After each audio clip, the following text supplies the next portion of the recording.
Hi, my name's Grant Borland, and you're listening to the Thought Collective podcast.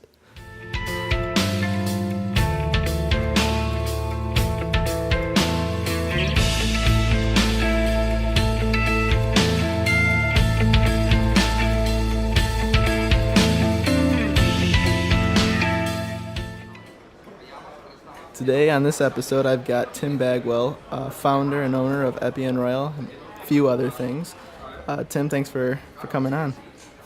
No problem. It was my pleasure to be here in my own office. In your own office, I appreciate you bringing all of this expensive equipment that puts our podcast to shame. This is more equipment for 2 people than we have for 3 people on our podcast. Yeah, no. We might as well plug our mics in with like auxiliary cables, and not the thick ones, the thin ones for your car. Like the like not the 1/4-inch jack. The ones that shit out after a couple weeks, right? Yeah, the ones you order on Amazon in like 10 packs and then they get ruined and you Right. still get mad. You're like, yo, this is fabric wrapped USB. This is as good as it gets. Yep. This should last longer than a month. Yeah. But the thing is, you put your phone in your pocket sometimes in the car or something. Yeah. Like you might be texting, you put it in your pocket and you walk out of the car with the auxiliary cable plugged in. Yep. So it's really our fault, guys. It's game over. Auxiliary cables matter. All right, enough of that. Just so you guys know, listen. I'm going on 3 hours of sleep, family. Oh, shit. Bear with me. Oh, shit. Forgive me. It's going to be a good one. Let's go. Buckle in. Whoop. All right, man. Well, I mean, for people that don't know you, you own Epyon Royal, a few other things. I mean, clothing company. Yeah, I run a clothing company called Epyon Royal. Started in 2009 out of the trunk of my car. Got fired. I had day jobs from like 11 years old, like literally 11 years old till 19. And then I started Epyon Royal. Lost my job at Red Lobster. Yes, you know, sometimes you just play around too much. Yeah. Stuff happens. Yeah. Stuff gets broke. Stuff gets lost. Food gets eaten that wasn't paid for. Yeah. It gets wild. But yeah, I lost my job, and then I had like $300 in credit card debt because I would just buy stuff on cards and then just pay it off when I got my check. Like I'd always pay my card off to build my credit. And yeah, I had $300 in debt, but I had $150. It was like my last paycheck. I only got paid for like a couple of days because I was only there for a part of my shift before I got fired. Yeah. And I took the money and I spent it on t-shirts. So I got like 50 shirts made for like 150. Is that the right math? I don't know. I spent $150. I got around 50 shirts made, and then I started just selling them at skate parks, like outdoor parks, and I would keep them all in my trunk like a store. You know, they'd be folded and organized, and there'd be like a price sign and stuff. Yeah. And then like I would just skateboard in the shirt because there was only one at the time. Yeah. And people would just ask about it. That's kind of how it started. So you kind of started at the skate parks because you liked skating there, and it just kind of made most sense to start selling there, probably.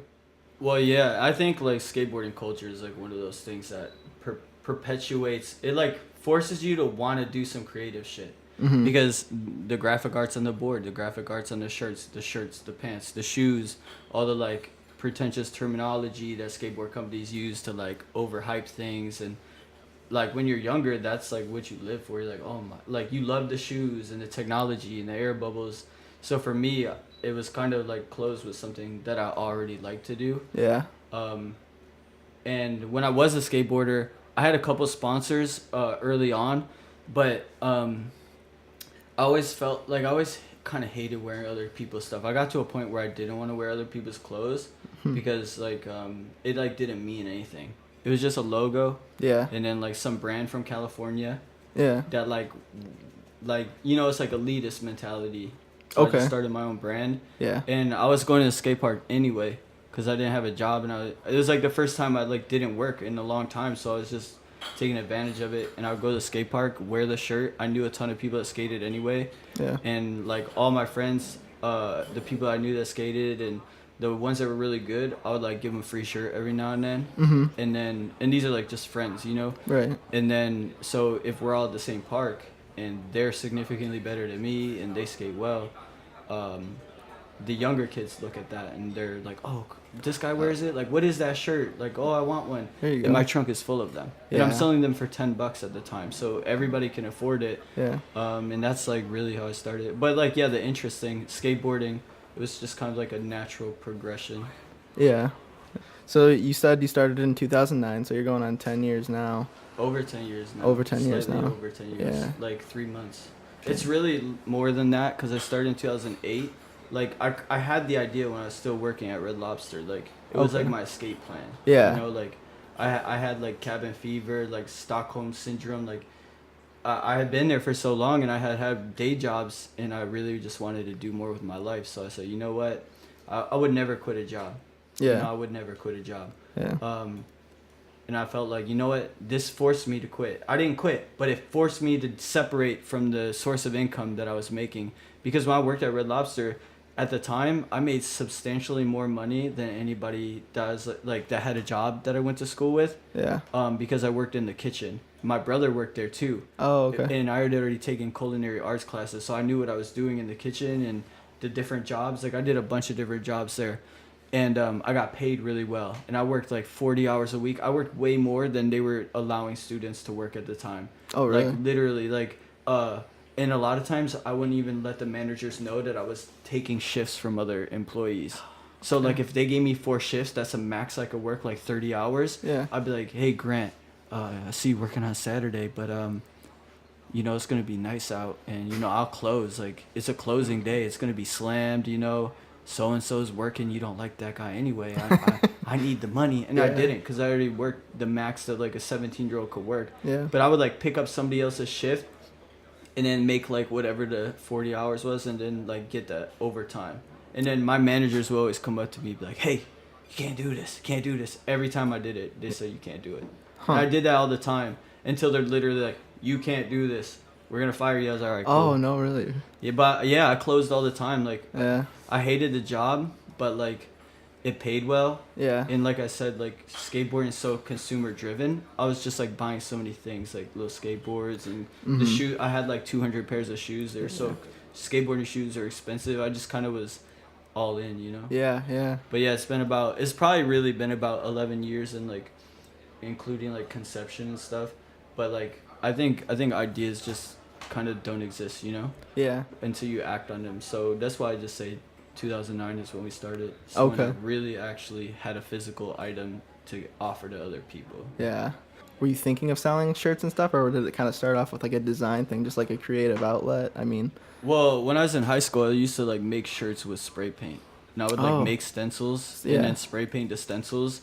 And I would make the stencil out of like really cheap poster board from like the Dollar General. Yeah. And I would literally be like I would just wear them all the time. They were like different. Like I had one that was like all white, but it had like pink and black spray paint all over it. Okay. But I washed it like 30 times. I wore it all summer, but when I went to school that next year, I wore it to school, and people were always like, "Oh my God, that's so crazy!" It's like tie dye, but it was really just this disgusting white shirt that has been skated in, white blood up with dirt. But when you wash it, it just looks like faded and cool, you know. Yeah. It was like really just this nasty gross. shirt. Yeah. And people were like, "Oh, will you make me one?" I'd be like, "Yeah, you know, There it is. $5." There it is, man. $5. There's the business. And then I would set up in the atrium. It was like the cafeteria. It's like a fancy high school, so they had this big grand entrance. Yeah. And there was tables in there, and we would get there early, and we would just be sitting there like right in the entryway, and I'd have all the shirts folded up like they are right on those stacks. That's like how I learned to fold them, like in high school, like that. Oh, really? Yeah, and I fold them the same way. It's like not the best way to fold them. Yeah. But that's just how I fold them, you know. And I would just have them on a table, and like people would come pick up their like custom orders. Like if they wanted like a Burton logo or something, I would do that too. Yeah. And then, but like that kind of stopped, you know. Like that was like almost like a 1 semester type of thing, you know. It was like a lot of work, and I was charging not enough. I was charging $5 a shirt. Yeah. And the shirt was like $4. Oh, shit, And the yeah. spray paint was like my only variable. Like, yes. You ended up losing 75 money. cents worth of profit on this. Yeah. Yes. I'm about to get chocolate milk today, boys. No more white milk for me. Eating good tonight. Just brown milk. Oh, man. That's funny. I know too. Like the way I met you was through music. You know, I had a buddy that had heard of your company, and I think Who is it? Um, Just say a first name. Maybe I'll know. Alec. He's got a twin brother, Adam. Shit, I don't know. And oh wait, Yeah. listen.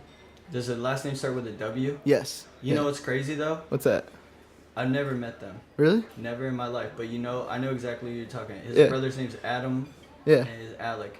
Like, I like never met them. But they, when people order stuff from my website, Yeah. it's like I never forget the name. If I hear the name really? again, I'll be able to like you said the last name, and I was like, what's the first name? You know? Yeah. Yeah. Or right. like when you said the first name, you said his brother named Adam. I was like, I've seen these names before on my website, like online orders, and I like never forget. Oh, People think weird. that's weird, which it is kind of. It's like sometimes I'll remember like the name of the street because I write them out by hand. So every order I get, I write the name out by hand. So there's this tactile commitment to reading it and writing it down and making it exist. And when you do that, the street names would always be really interesting because it was like early on in Epyon Royal, I had more supporters in like Tokyo and New York City than I did in Detroit. Like nobody in Detroit even liked it, you know, other than skateboarders, like kids that went to shows. Yeah. Because if you think about the Detroit apparel, it's like all like the lowest hanging fruit type of offering. There's no brand that's like, we're a Detroit brand, and we emphasize, we don't focus on one aesthetic period. We just express ourselves and do different aesthetics, but they're all tied together with our branding. You know, like no matter what, like more so now than even before then. But when a shirt has a sleeve print, it has all the tags and all that's uniform, and the aesthetic is kind of is similar because the same person is making the art. Yeah. You can have a shirt that says 1-800 they want you dead on it, and like it'll be completely over people's head because you wrote 1-800, the letters TWYD, right? That's something I put on a shirt before. Yeah. And then I had the dials on the back. Yeah. So on the back of the shirt, this was part of that. I think it was what was that? Not the Absence collection. There was another one. Oh, the Dark Matter collection. Oh, okay. Because on the front it said 1-800 they want you dead, but like the letters, and then on the back it had that old school dial where you like put your finger in a thing. Yeah. Okay. Yeah, I do remember. But it's that like stuff like that. Yeah. But all those shirts sold out. Really? And it's obscure compared to something that's like our Detroit Forever shirt, or like the Joe Louis shirt, or the classic logo even. But the same audience is buying just as many of those as they are anything else. Okay. Huh. But yeah. Damn. Let's talk a little bit too about the name Epyon Royal. I mean, I know that there's a deep meaning behind that, or, you know, or there's meaning behind it too.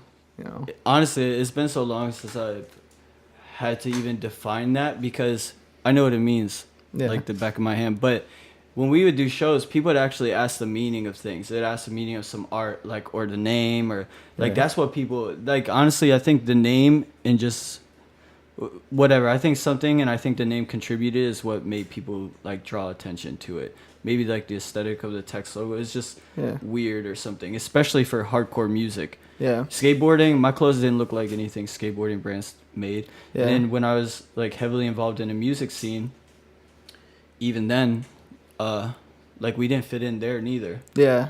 At all. Yeah. But we were the biggest brand in the scene. Huh. Bigger than all of them. Yeah. Like ever since I'm not gonna I forgot we were recording your podcast. No shit. I thought this was for my thing. I was about to say some wild stuff. Oh shit. Hello guys, welcome back to the Grant Borland experience. I'm your host, Grant Borland. We are here today to speak proper English. So proper. But the name basically is like an oxymoron, and it means Epyon. It doesn't have a real definition. It's a Gundam.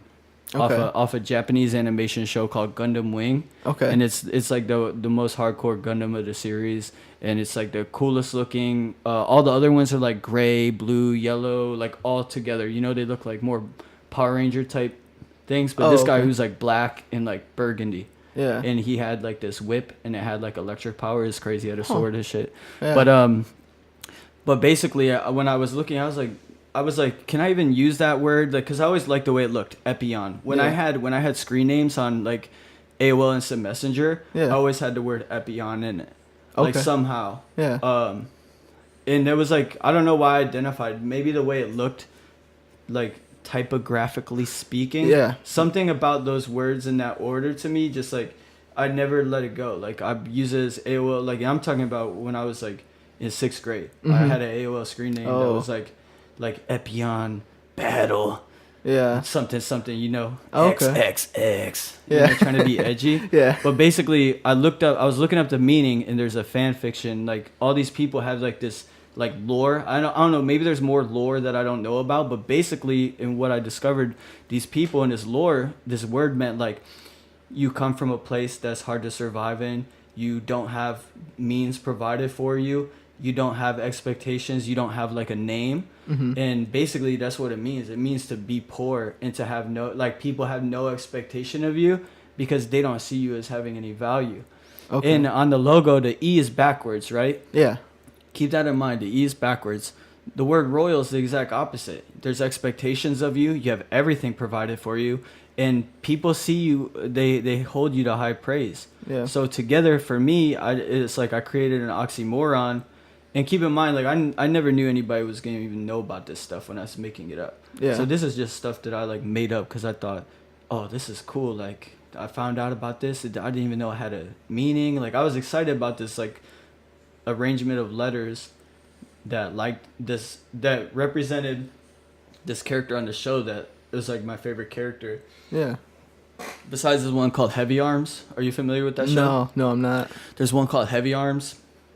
That's probably like my real favorite one. Okay. But Epyon is the name of my brand, so I can't.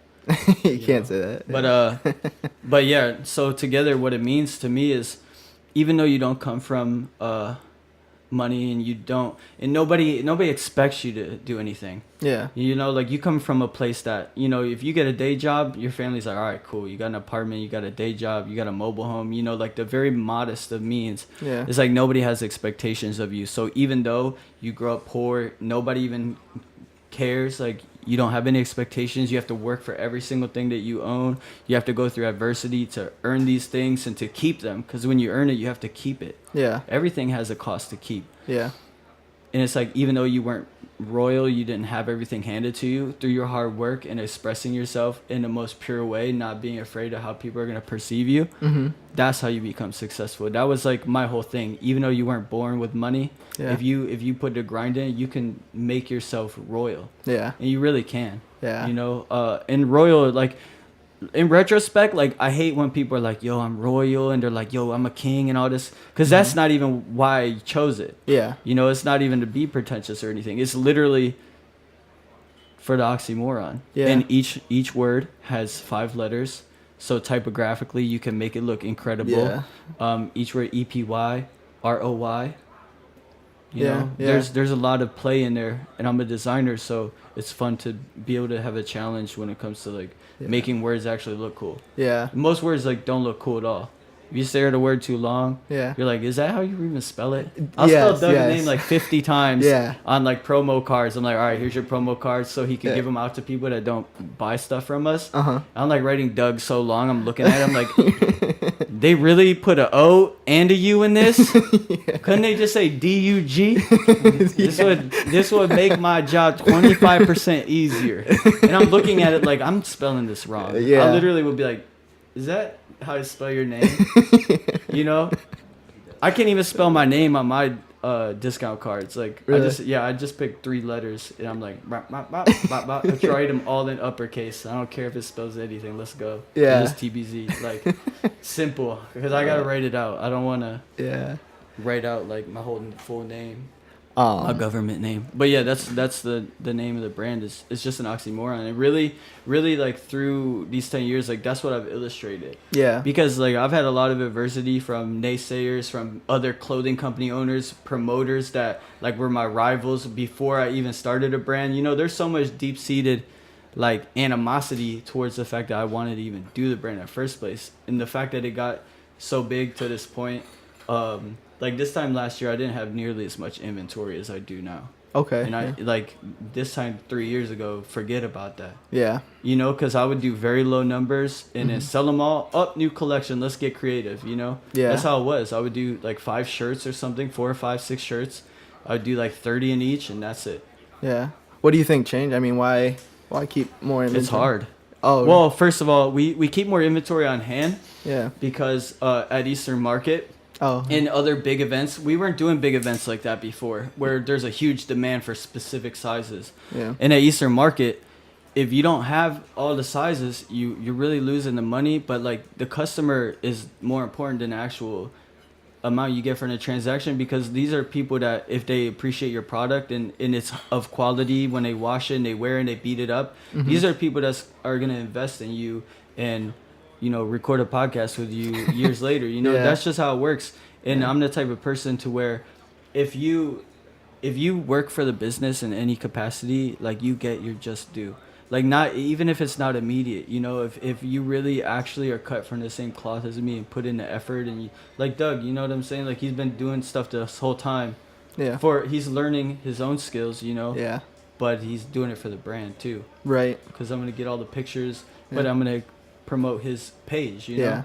I'm not paying him for that, but I pay him every weekend when he comes out, when we did Work Tour, I paid him. It's like stuff like that. Those are the kind of values that I hold. I'm talking way too much. No, man, you're Take great. it back. Take it back. No, you're good, man. Take the mic. I know you're talking about Eastern Market. I guess for someone who doesn't know, I mean, what exactly is Eastern Market for someone who hasn't heard about it? Eastern Market is the oldest, or no, it's the longest. God, I'm gonna get this wrong. Sorry, Eastern Market people. I know better. It's a very old open air market, and it's been around for a very, very, very long time. Yeah. It's a nonprofit. Now it's a nonprofit. Back in the day, it was just a place where people met to sell things. Oh, okay. Because Detroit was started on strip farming. You know what that means? No. Strip farming is instead of having a square plot of land, you have a strip of land. You know the 5 spokes of Detroit? How, like, that shirt I designed, the original street shirt, on the front it had that pattern with the circle, and then it had like these things that went out and over. That's literally the roadmap, the original roadmap of Detroit. Oh, really? It's called the 5 spokes. It's like Van Dyke, Gratiot. Like, there's other ones. I don't want to say all of them because people are going to kill me. Woodward is one of them. Shout out to you guys.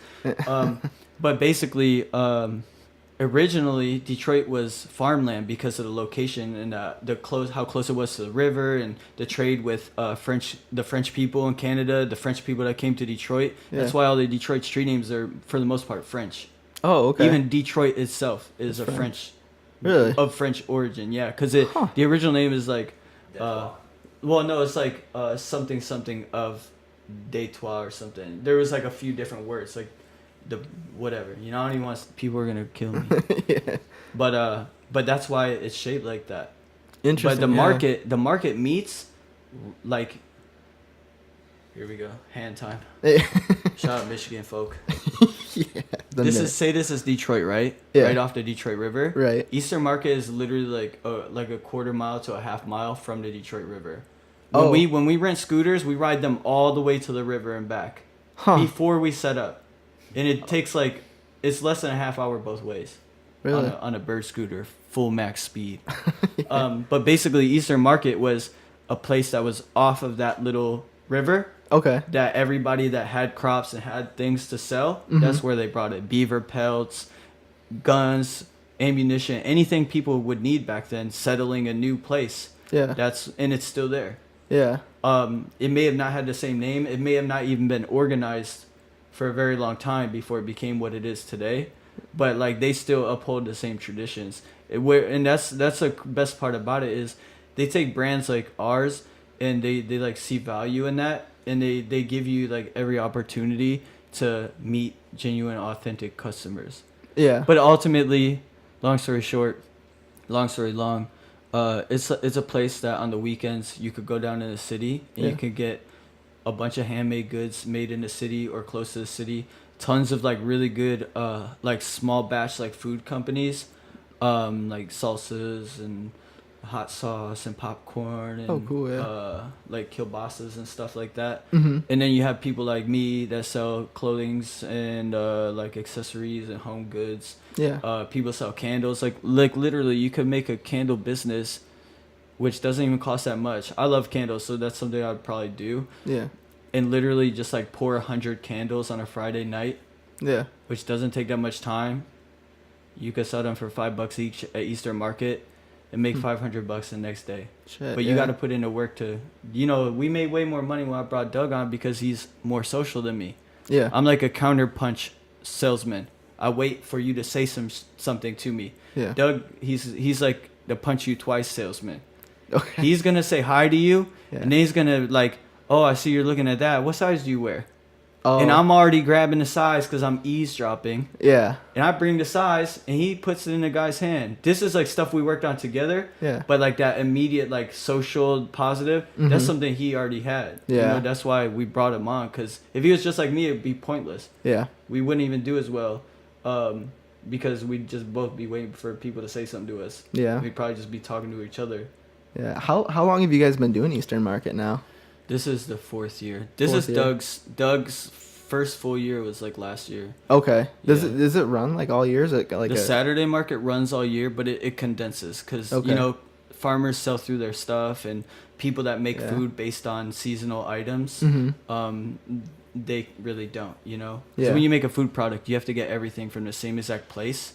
Oh. Otherwise, your formula changes altogether. Oh, interesting. So they really take that serious. Yeah. So when you can't get any more avocados from wherever you get them from, that's it. You wait until spring. That's why spring is such a big deal at the market. Yeah. And that's why we do so well, like, because people are ready. Like, everybody's ready. Like, all the farmers, like, people are ready to go, like, ready to sell. Like, whatever it is that they sell, it's like the customers are ready to buy. The vibe is cool. People are like street performers out there. There's companies giving away like free beverages and food all the time. Yeah. There's a lot of food trucks. Really, it's kind of like it's like a fair. Like, if you think of like the most authentic definition of a fair, that's really what it is. Okay. It's a fair every weekend that, we get to go there, and like we made a bunch of friends there, other vendors, and all the vendors that we're cool with, like, we all provide for each other too. Like, so if like Doug and I get some like breakfast sandwiches, sometimes we might get a couple for other people. And then next week, like, people will come up and just give us like a whole box of donuts. Oh, cool. Like a donut person and be like, oh, hey, we didn't sell all of them. You guys look hungry. And Doug always is like, yeah, free food. I'm always like, no, I'm good, until they're like, are you sure? And they show me, I'm like, okay. Right. I'll have to take one of these donuts. It's kind of like a cool little community down there then, too. You got to come out, man. It's serious because, listen, being an artist, there's a million ways that I feel like you can incorporate a community like that into what you do. And really, that's where I find most of the value from being a part of that Easter market is, like, when I'm in this office by myself a lot of times, unless we're doing something, unless there's something where there's other humans where, like this, right? Yeah. Like, when was the last time you came over? Right. And you definitely didn't bring all this stuff. Right. And it's like, it gives me the excuse to go out and like actually sell more than just online. Yeah. And it's whole different. It's everybody, every ethnicity, every color. Yeah. From absolutely no money at all, from the homeless people that lurk around over there. Yeah. To like filthy rich people. Yeah. Super filthy rich people. And for the most part, there's like usually never drama. Never too many like big things. Like, people don't get shot there because the market is like self-defending. Like, really? The vendors, if the vendors feel like somebody is in somebody else's booth trying to steal, they're gonna let them know about it. If like somebody comes, like, say there's a patron that comes up to somebody else's booth and is like belligerent, like say they were drinking, like, because they do tailgate parties at Easter Market in the fall for the Lions. Okay. So people will come it'll bring a lot more people to the market, but a lot of them are drunk. Oh. And sometimes it does cause issues, but if there's like a problem at like our buddy Teddy's booth, we're just gonna walk over there anyway. Oh, what's going on? Okay, cool. Just like if somebody comes over to our booth, or if somebody's stealing from somebody else's booth, I'm like, hey bro, keep an eye on this shit.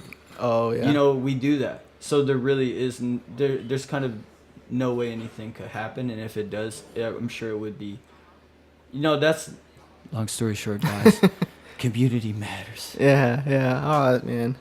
I guess changing topics here. I know you've done a lot of work, in the music industry. You have connections there. Let's talk a little bit about you making music or playing music. I know that you. Don't nobody want to hear about this. Oh, come on.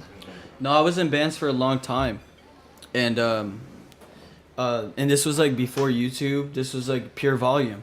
Yeah. If you didn't have pure volume, you Yeah. didn't even know. Yeah. And I was in bands for so long, and I've been out of bands for so long. Yeah. It feels like I haven't been in bands ever. Okay. Like, it feels like if I fucking got on the stage in front of a mic stand, Yeah. I'd be like, yo, what the fuck am I doing, dog? Yeah. Like, my hair is a little long right now. I might have to go get it cut because Yeah. I'm fitting, or like I don't fit in. But I Yeah. wanted to play that show. Yeah. Why are you flipping this on me? I'll talk about the music scene in a minute. Okay. Why won't you join my rudimentary but fundamentally solid project, 2-minute and 30-second song lengths, acoustic emo band, yo. Not even acoustic, like Yeah. we can have some drum samples. Yeah. It Well, doesn't let's do it. You need. You're a to liar though. Come. You can make the music in literally 2 minutes, bro. You gotta record it here. I can't record it. You We gotta- can record it here. We can use Fernando's mics for all I care. Yeah. Because the worse it sounds, I think the better it is. But the thing is, you got to fix Yeah. my voice. That's why I need you. Well, you gotta bring extra aux cables. The good ones? The I don't good- yeah, have the good. thick ones, though. Get the 10-pack. Yeah, that's what you need. Yeah, so every now and then I get inspired. I'm like, fuck. We can make so many, like, cool little ditties, like Yeah. little fun things that are, like, so throwback. Yeah. So throwback. Yeah. And so derivative Yeah. that it sounds like something different. It- I have genius. Listen, bro. Yeah. All this business stuff I'm talking about. Yeah. All this marketing and 10 years of this. I could do the same thing in music. It's just Yeah. a product. Yeah. And if it's authentic and you're having fun making it, somebody else will have fun listening to it, and they will stream it, and then Spotify will give you 0.0003 cents. per Is it? stream. Yeah. Is it I that? don't know. I don't yeah. want to get sued. Spotify ain't listening. Yeah. No. They don't know what's really going on. Right. It's low though. That is low. But yeah.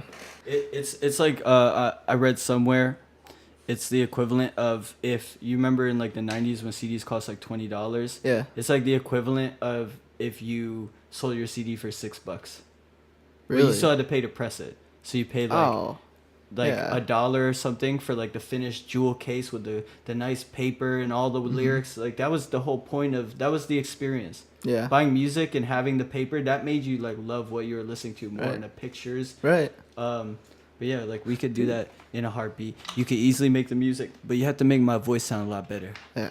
Yeah. I need like. It really wouldn't, Doug. It really wouldn't, Doug. No, that's the thing, man. Like I know we've talked about. I'm not the it best singer, so I'll put it out there, Doug. Douglas. With- Douglas. with an O and a U. You guys can't hear Doug because these are real mics, but we have the peanut gallery chime in. Shit. But Hating it, but that's the thing. Like I actually like voice modeling and stuff like that. I think Yeah. it's cool when you listen to a lot of these like trap rappers and SoundCloud artists and Yeah. like these like very fundamental kind of in like grassroots, like Lil Peep and stuff like that. Yeah. Where you could tell he's inspired so much by something Mhm. that even if like his early stuff, like because I don't think Lil Peep is the best singer, right? yeah. He's like very derivative, but he's so derivative and exaggerative Yeah. that like it's so entertaining to me. Yeah. That's why I like that so much. Like music like that so much, because to me it's so authentic. Yeah. Regardless of how technical it is or Mhm. like if it's on pitch or But on that's key. yeah. I think like too, if you've got something that's authentic and you can kind of you can connect with, you kind of forgive like the technical aspect. That kind of goes for anything too. I think about that like with filmmaking or something like that. Like Mhm. you can make a great video or a great film with a great story, and like people will forgive it if you're not shooting on like crazy expensive equipment 4K. Like no one. I mean, I don't want to say no one cares about that, but that's same kind of thing, man. If it's authentic and people connect with it, they forgive the technical stuff. But Well, I think like most consumers only pay attention to the technical stuff if everything else was bad. For example, Yeah. like say you go to the movie Right. and you're watching like like Werewolf versus Frankenstein. Wait, wasn't that a movie? Probably. Listen, let's say you're watching Flubber, right? Yeah. It's Robin Williams. Robin Williams, like one of the golden standards of thespianism. Shout out to the thespians, man. Thespians. Anyways, but he's like the gold standard. Yeah. Disney is literally like the gold standard of intellectual properties. Yeah. I don't know about the gold standard of telling stories. Yeah. But they're the gold standards of owning intellectual properties, licensing, branding. They killed it. Yeah. Literally, who else could turn a group of like rudimentary I say rudimentary too. Who else can take a group of cartoons and then build like huge theme parks out of it? Yeah. You know, it takes a lot, and that's all story. Really. Yeah. You Right. think about it, like the Disney cartoons, to me, Yeah. didn't look as good as like Acme cartoons. And Yeah. Acme cartoons, you know, like Looney Tunes, Yeah. they had so much adult themes in there. Yeah. Like, so they were supposed to appeal to like everybody, right? Yeah.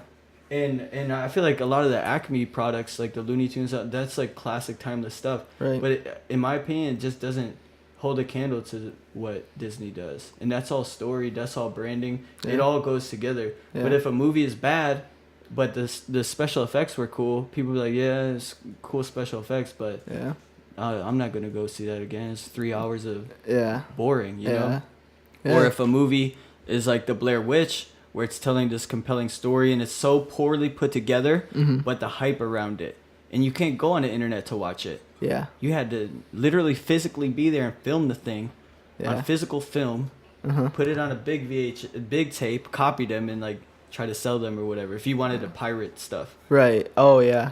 But everybody, there was so much buzz around the Blair Witch Project that everybody was like, I gotta see it. I gotta see it. I was like 8 years old. And I was like, look, guys, we're getting into this movie.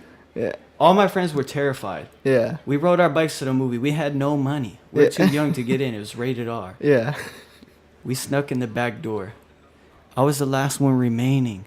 I saw the whole movie. My friends dipped in like 15 minutes. Yeah. I had like one friend ride out like 30 minutes. Yeah. He's like, I gotta go, man. I can't see this. Oh I'm no. like, all right, well, my bike combination is this. Yeah. Lock my bike back up when you leave.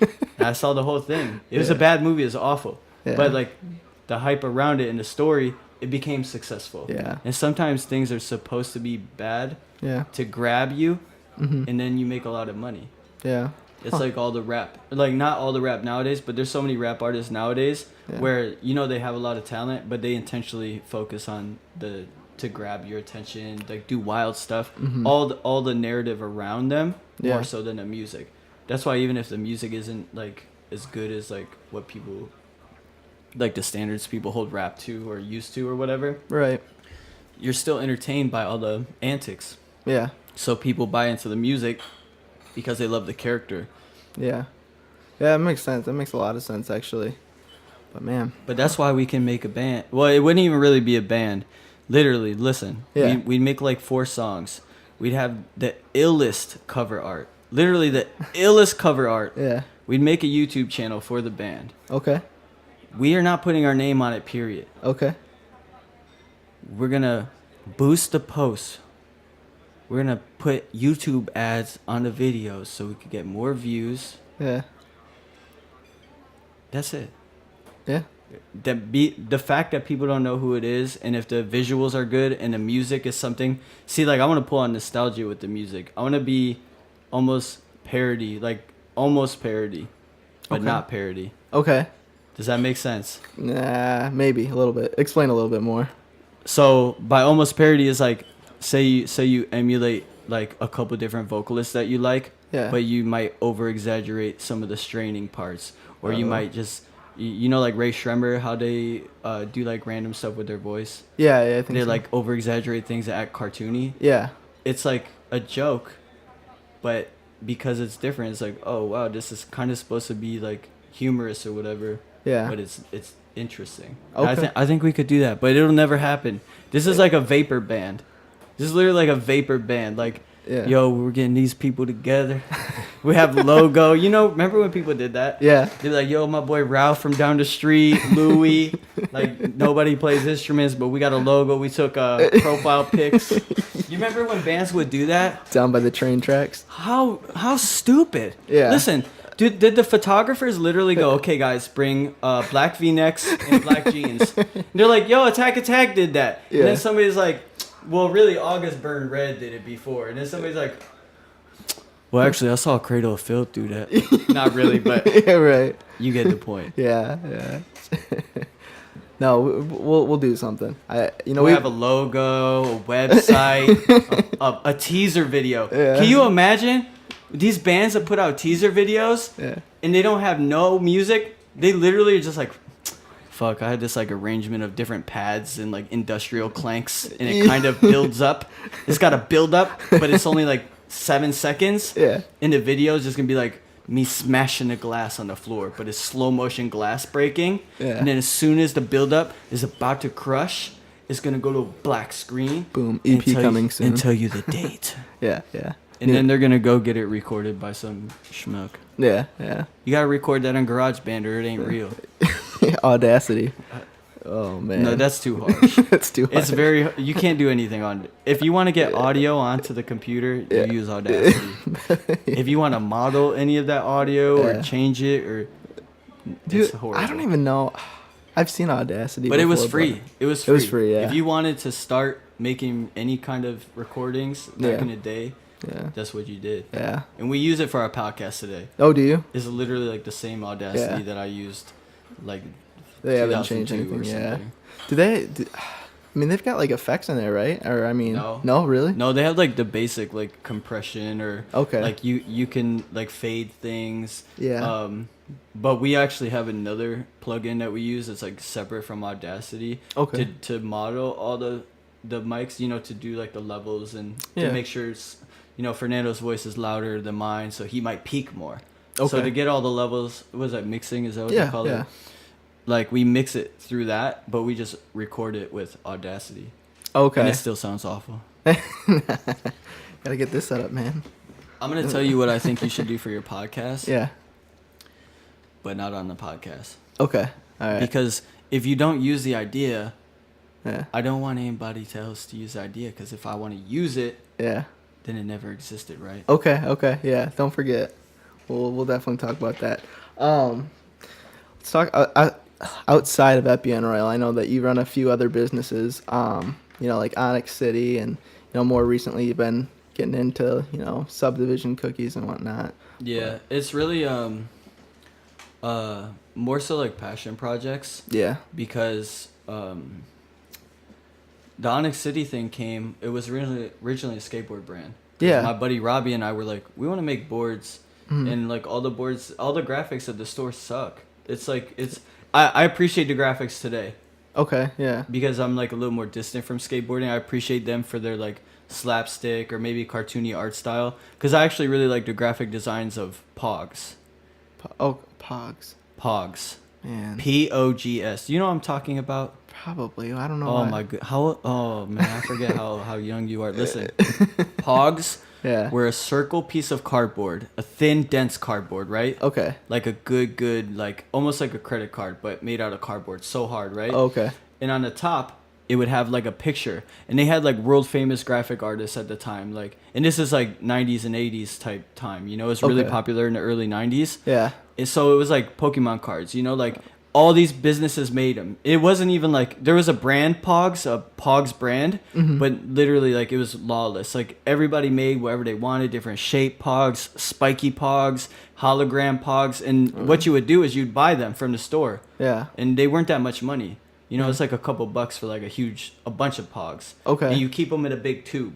So the tube was just big enough for the Pog to fit. You stack them all in there. Yeah. So it was like one of those like imagine like that tube at the bank. Sure. Oh yeah. And I know what you mean. that thing fits in there perfectly. They all just slid in there. Oh. And the point of Pogs were you had a mouse pad, so you get a little bounce, and you stack up your Pogs, and you go, oh, you put up 10 Pogs, I'll put up 10 Pogs. Yeah. And you stack your Pogs up. Yeah. You hold on to your Pogs, right? Yeah. I'll stack my Pogs up. Yeah. You take your Slammer, which is a really thick Pog, usually made out of like metal. They got crazy with them. They made them in like the shape of bombs, like different shapes. Oh, okay. Like literally like using gravity and manipulating different shapes of slammers to do for different things. But I had this thick metal one. Okay. And it had like a textured. I had a bunch, but this one was my favorite. It's like a gold. It's like brass or something. Yeah. And this, the whole point of Pogs, on the backside of the Pog was usually like the company logo, the business that made those Pogs. Mm-hmm. And the whole point of Pogs was you take the slammer and you throw it on a Pog, Okay. on a stack. Yeah. And whatever Pogs flip up, I get to keep those. Oh. So I just slam my Pogs, my slammer on your Pogs, Yeah. and they all flipped over. I'm keeping them. Oh. And I get to pick your Pogs that I want to play for. So if Okay. you got favorite Pogs, don't even bring them. Oh yeah. But that was the whole thing. You get to pick your favorite 10 out of mine. I get to pick my favorite 10 out of yours. Oh, it was cool. like the best. And like they wouldn't always all flip over. Sometimes they wouldn't flip over at all. Yeah, and then- So we could go 10 for 10 Pogs. Mhm. Your slammer is different than mine. Maybe like the density of the Pogs are all different. Yeah. They have different manufacturers. Yeah. So if you hit my Pogs and none of them flip over, and they just spill, but none of them flip over, Yeah. those are my Pogs. Okay. You don't get no Pogs. Yeah, all they yours flipped flip over, and over. I took 10 of your Pogs. Oh shit. And yeah. those could have been your favorite. You never know. Right. But that's why you always played with like ones that you didn't like. Yeah. So you'd buy so many of them because you'd find so many you liked. You're like, nope, can't play with these. Yeah. And you'd have like a huge collection of bad ones. Okay. Yeah. Like crappy ones that Yeah. you just Huh. didn't care about. Dang. Yeah, but Pogs, they had like scratch and sniff Pogs, hologram Pogs, Really? plastic ones, like Man. see-through. Like they had it was cool. It was like pure 90s like madness, Do you know? you remember any of your favorite ones? You know, like. Yeah, I had this one. It was called Acid Rain. It was literally like, if you can imagine like a 90s like skull, right? A Yeah. hand-drawn skull in the 90s. And then Yeah. the background had like pink flames or something. And Yeah. it had like holographic silver rain. Okay. And it was melting the skin off of the skull. Oh, that's pretty cool. Yeah. Yeah, it was called Acid Rain. But they had a lot of stuff like that, like the gnarly kind of, if you can imagine like Nardog 80s, Nardog 90s type stuff, that's like what it was. You know, like a rat in a hot rod, Yeah. burning oil, and like Jason and like all these pop culture things, and it was like kind of the craze before Pokemon took off. But the cool thing about Pogs, it was like gambling too. Oh, is that what Pogs look like? Well, let me put on the specs. Oh yeah. Huh. Yeah, this is exactly what they. Oh wait.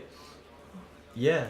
Is Look, that- see how there's a skull on one. There's a skull on one. There's a yin yang. There's like Eminem Pogs that probably were not made by Eminem. Yeah. And if they were, shout out to Eminem for being smart with their marketing that back in the day. Yeah. But like, yeah, there's like little characters from shows. I had 8 balls and yin yangs. These are like Pog brand Pogs, I think. Okay.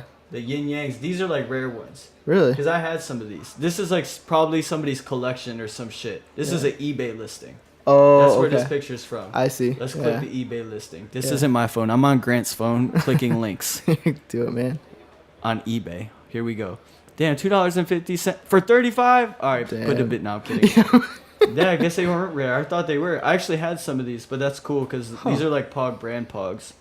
I don't know about the Eminem ones, Yeah. but I had the yin yang for sure, and I had 8 balls. There was like anything that was shaped like a circle in the real world. Yeah. They made a Pog. Really? Like a bike tire Pog. Oh, and that's it'd be like cool. a photo of a tire, a clock face Pog. Like Okay. it was literally lawless, and it was all just based on like graphic design. That's cool. Yeah. It was like graphic design, collectionism in the 90s, and then gambling because Yeah. I'm hyper competitive. I was ruthlessly seeking kids out to play Pogs with. Really? I had huge Pog collections, massive ones, like Yeah. literally.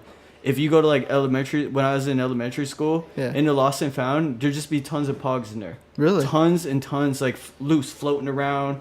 Just like, not like somebody's tube sitting there and they're going to come get it. It's like floating in the Lost and Found. We'd go, like me and all my friends, we'd go to each Lost and Found. There was like one at every main entrance. Yeah. And we just take all the Pogs. Take all the Pogs. Yeah. And we were ruthlessly like savage about, we never play each other because we always wanted like a big collection. So we'd be like a gang of Pog flippers, literally going around the neighborhood. We play with the big kids too, because Pogs were like the type of dudes that wear Doc Martens and had combat pants and like the long olive green like denim jacket. Oh, okay. They yeah. played Pogs. Oh shit. The yeah. bad 16-year-olds from the 90s, like the villains and like the Disney Channel original movies with the slick back long hair.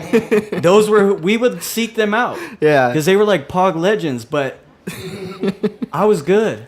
Yeah. And like literally like fist fights got out over Pogs. And like, because people would like bring their collection with them, right? Yeah. So they could show off. Okay. But if you bring your collection and you ask me to play, that Pog belongs to you, is free game. If you don't want to lose it, you can't bring it. That's like the rule. That's the rule, yeah. Pogs get deep, everybody. Welcome back to the Pog Podcast. You know the craziest thing, bro? That was your idea. You know the craziest thing? Yeah. Listen, bro. Pog, the actual logo of Pog, the actual name of Pog, and the original like caveman mascot of Pog, orange juice company bought all of that.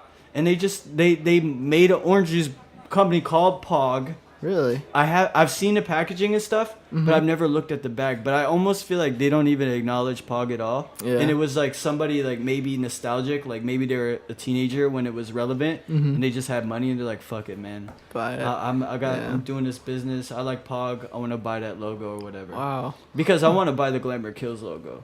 Oh really? Because they're not making no money. They're not doing anything. Is that the one with the pig and the wings? Yeah. Yes. Yeah. And it's like a cutout. There's no draw, like line work is literally like if somebody cut a pig out of pink construction paper and cut wings out of white construction paper. Yeah. One wings, one pig. Yeah. That's why I like it. I want to buy it, but I don't think the owner wants to sell it. Really? They're not doing anything anymore? Well, I was sending him an email every like week, like for 2 months straight. Yeah. I really wanted to buy it. I remember. Like I was like, I got $1,000 for this. Yeah. There's no way he's making $1,000 on this still. Yeah. He did not reply to my emails at all. Really? And he's in this book. That's how I found the owner's name and that not the jet. I have a book. Is it the power one? No, it's called Threads Not Dead. Oh, okay. That was my only resource for other than Google search when I started Epyon Royal to like kind of learn. Yeah. I got that book in like 2012. That book is a case study from like a lot of the biggest like underground clothing companies, like people that do like I do. There's a brand called Glamour Kills. They interviewed them. They interviewed there's a brand called Paint the Stars. There was like Johnny Cupcakes, brands like that, the very weird niche ones. Yeah. But he didn't reply to my email. Oh, I think he's offended though. Why is that? Because you know, when people do clothing lines, usually they choose to stop. Okay. Because it's super hard. Yeah. And you have to make a lot of sacrifices. And a lot of times, like, you put in a lot of effort into something that is supposed to express you. Yeah. And when people try to, like, tear you down or, like, belittle it, which happens all the time in clothes, think about it. Yeah. What is, like, people, that's all they do is, like, oh, yeah, you don't even got real Yeezys, or, oh, that's some fake this or fake that. Like, who cares? About it's like the aesthetic, like, but that's how nitpicky people are. So if you start a clothing brand with no money at all, and it like literally, if you look at that shirt, there's no custom tags. It's like the thickest single layer of plastisol. Literally, they did not flash print these shirts. They were like, these are budget shirts. It's printed on Hanes Beefy. Back in the day, they called them heavyweights. Man. Now they just call them beefy because heavyweight is offensive. Yeah. Maybe, I don't know. Probably. But the shirt, like literally the thickness of the shirt is like an Afghan. It's so thick. Really? It's so coarse. Yeah. But is that one of the first designs then, or no? That's the very first. That's shirt. The very first one. The very first shirt that ever came off of a press that was for the public, like. Because when I first started Epyon Royal in like 2008, I was like just making shirts on Zazzle for myself. Yeah. Because I didn't want to wear anybody else's brand. Huh. Like, I wasn't trying to be sponsored skateboarding anymore. I kind of, like, didn't talk to any of the people that, like, hooked me up with stuff. Yeah. I just wanted to do my own thing. And you know, like, those shirts at the time were way better quality than my shirts. And now they're not, you know. Yeah. But back in the day, it was, like, people would look at it and be like, oh, that's not Diamond Supply Co. or that's not DC. That's not... Asphalt Yacht Club, you know, they're like this whatever, but I feel like a lot of brand owners, they just choose to stop.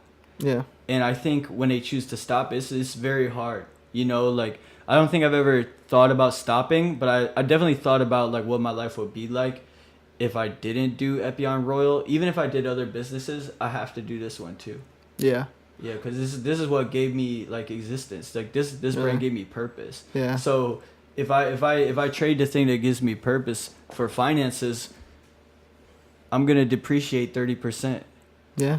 You know? Right. Inflation is gonna kill me. So think about it. If your dreams boil down to dollars and cents, it doesn't sound like a good investment to me with the inflation rate. Mm-hmm. There's more to life than finances. So to run a clothing brand, it's a lot of hard work. Even when you're making a lot of money, it's more work. Yeah. Literally, like people think when a business makes more money, you're like, oh, it's easy. No, it's real. It's way more work.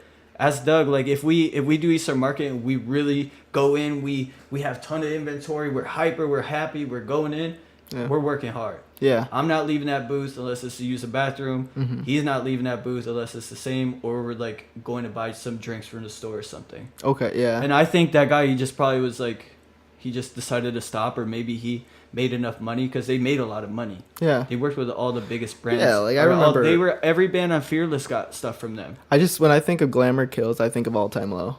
That's it. Yeah. Well, and everybody else on Fearless though. Okay. That's yeah. what you think, but Right. Glamour Kills was sending. They're like, they were in bed with Fearless, you know, just like Yeah. Start was with like We Came as Romans. Yeah. It's like people that came up together. Yeah. And I'm pretty sure the All Time Low, the Alex guy, Yeah. I'm pretty sure he was best friends with the owner of Glamour Kills anyway. That makes prior sense. to that. Okay.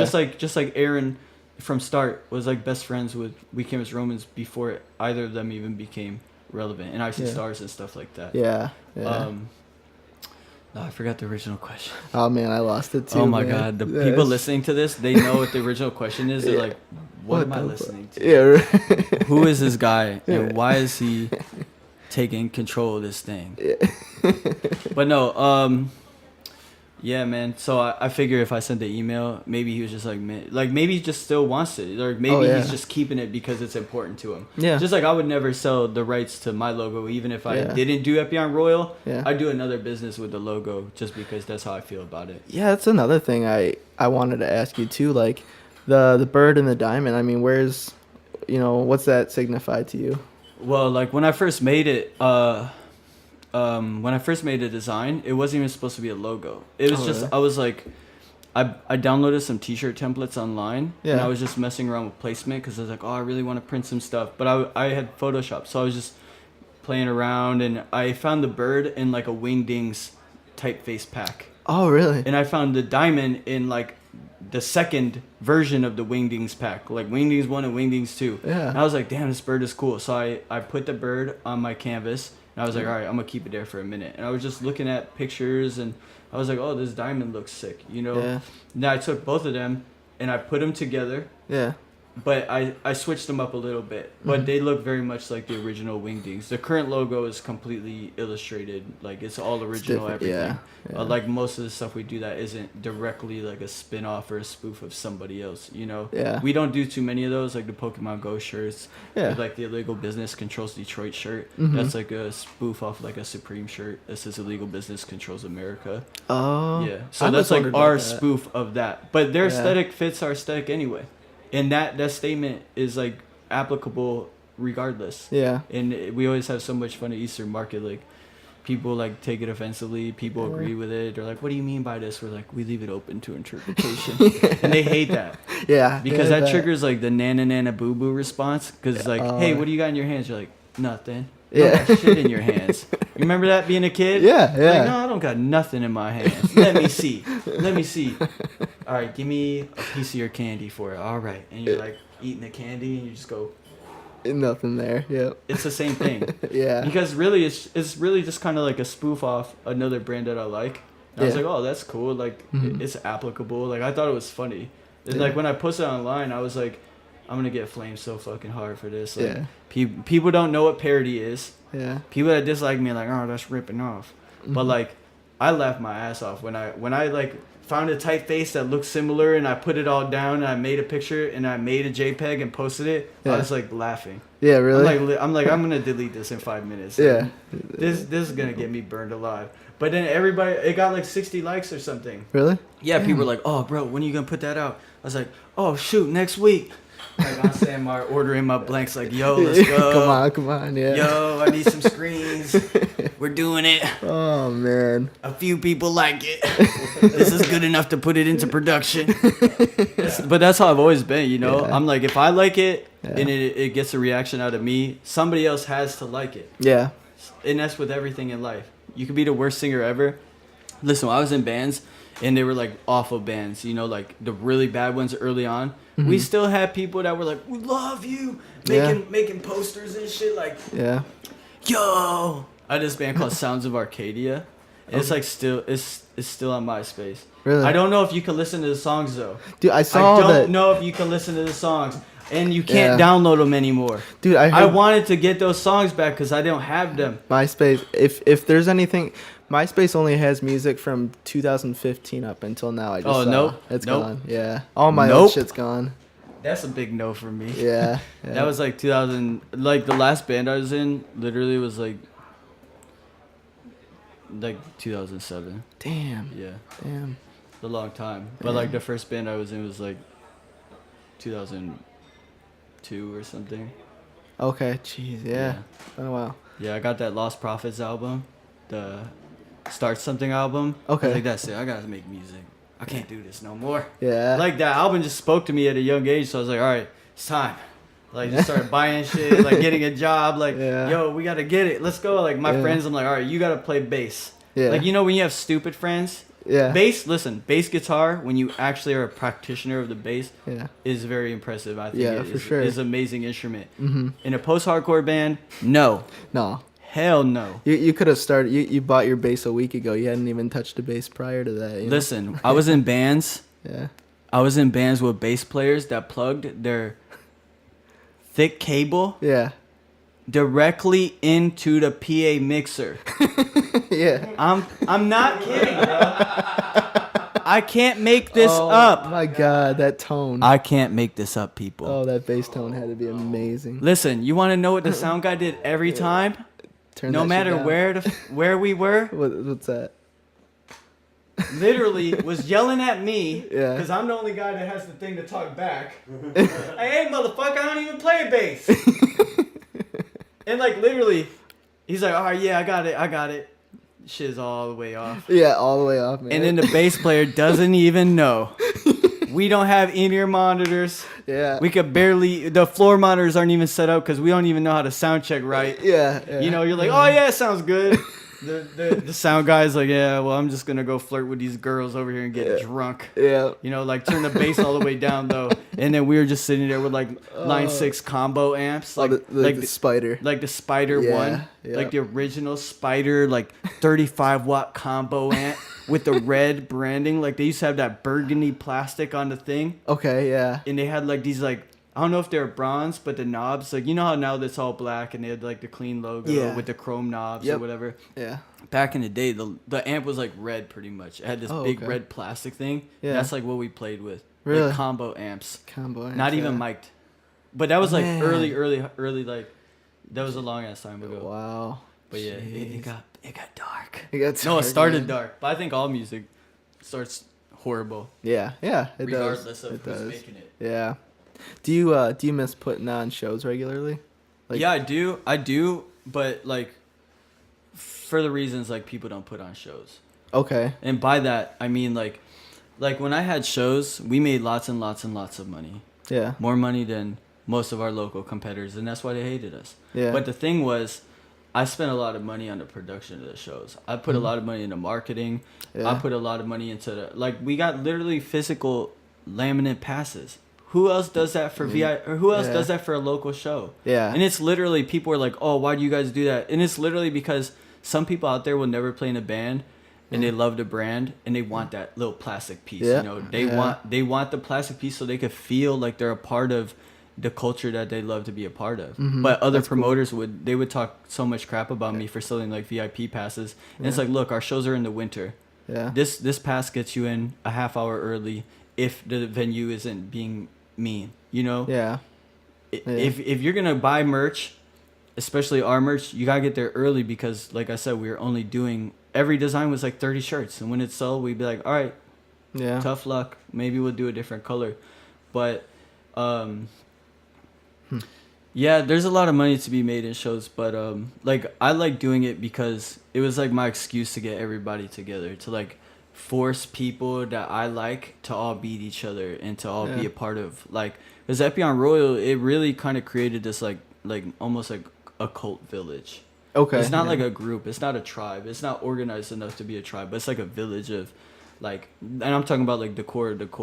Okay. You know, like the people that go to shows early and stuff like that. Yeah. Like they want to be in there early. They want to get the merch early. Like I always had limited edition stuff at every single show. Yeah. And people that cared about it and they wanted that, but like other promoters would ridicule that.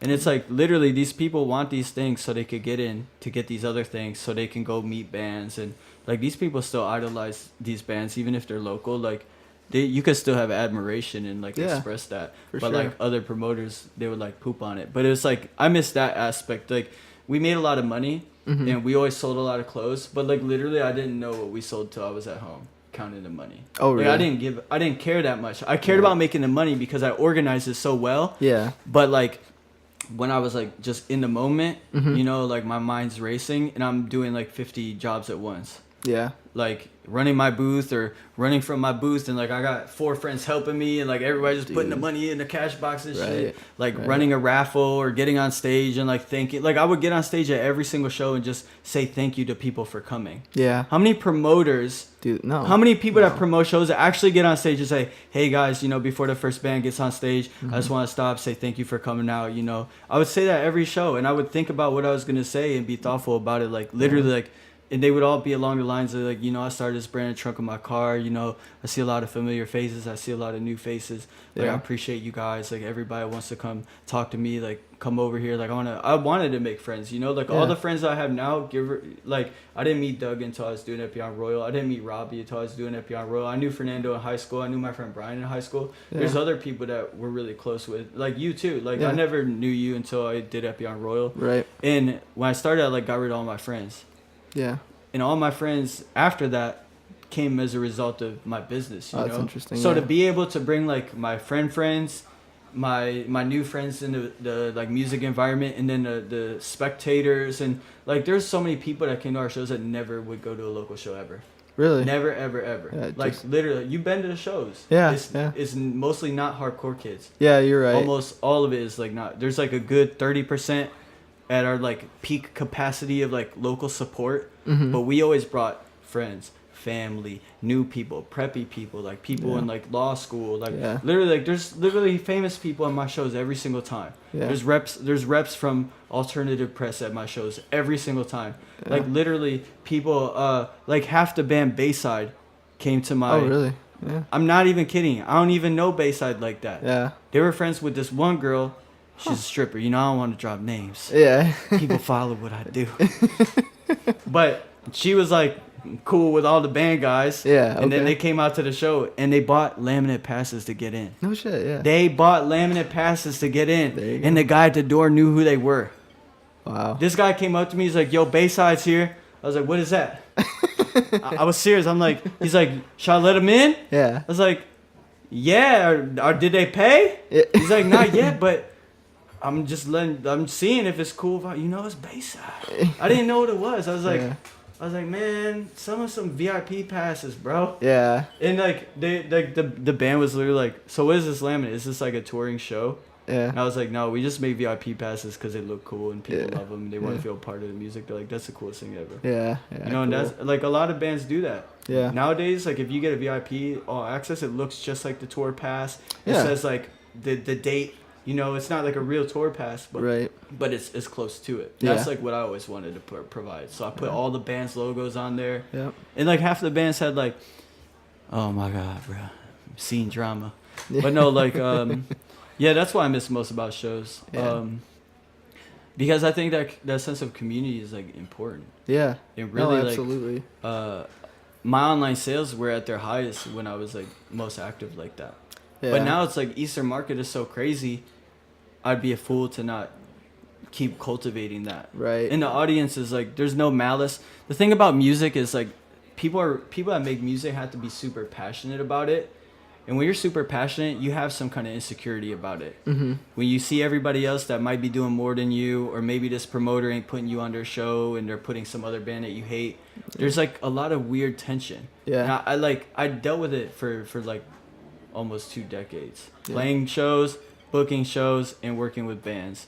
And I just hit a point where I'm like, man, like this guy with this clothing brand, like he's just relentlessly trying to like throw rocks at me. I never even talked to him in my life. Yeah. These guys like making all this stuff up. I'm like, literally, because my shows bring people out. Right. You know, so for me, I was like, man, how can I keep putting energy into an environment that's like partially trying to destroy me? Yeah. Damn. You know, even though I love music, I Mm-hmm. love bringing people together, and I love having an excuse to sell clothes to new people. Like, that's the best part. Current customers, that's awesome, because if they stay for a long time, they buy the new stuff, the old stuff, that's great, you know. But they know why they're invested in the brand. Like, they know whether it's me or something else, the videos or the pictures, or there's some reason why they're invested.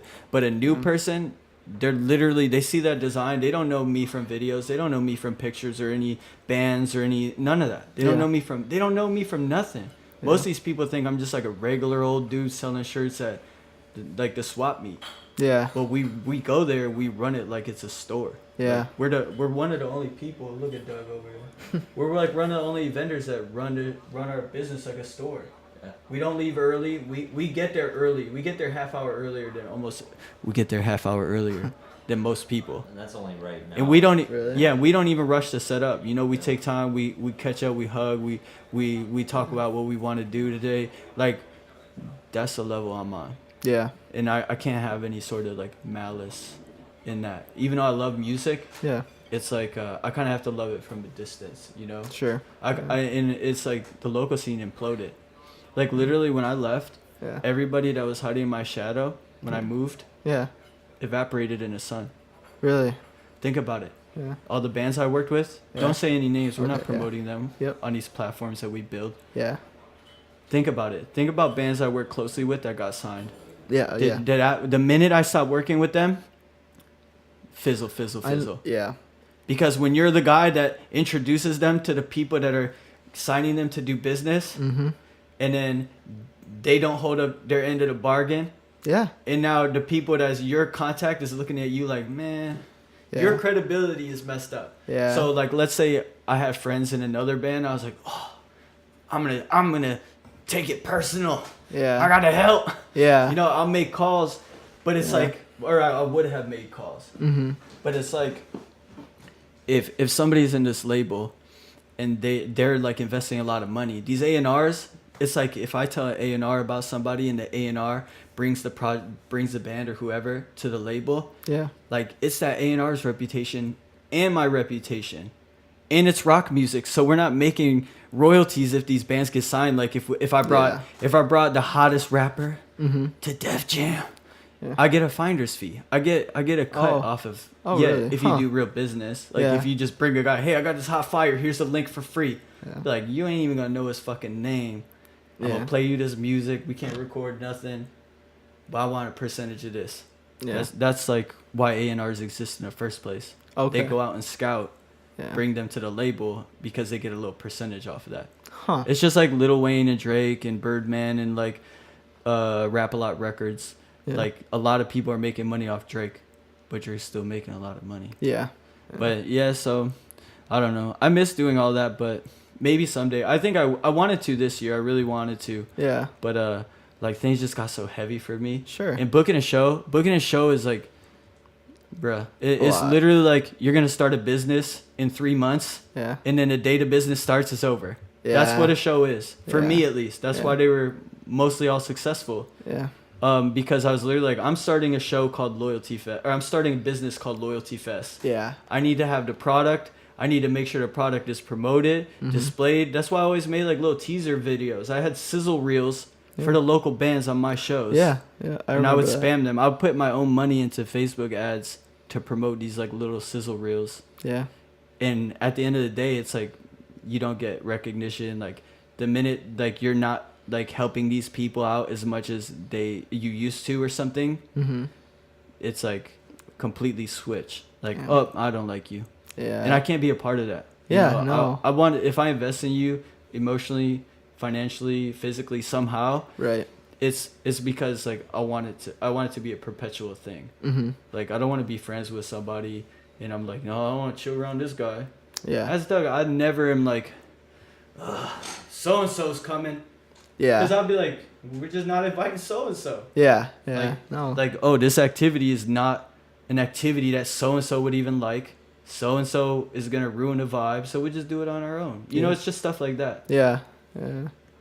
And Did you even have questions? Like, I feel like I did, man. You probably had way more questions than we actually. Rifle some questions, and I'm gonna give you real short answers. All right, man. Don't laugh at me. He's like, you can't say nothing short. All right, here's a fun one. You guys got through like 2 questions. We really got like 4. Each one is like a stanza.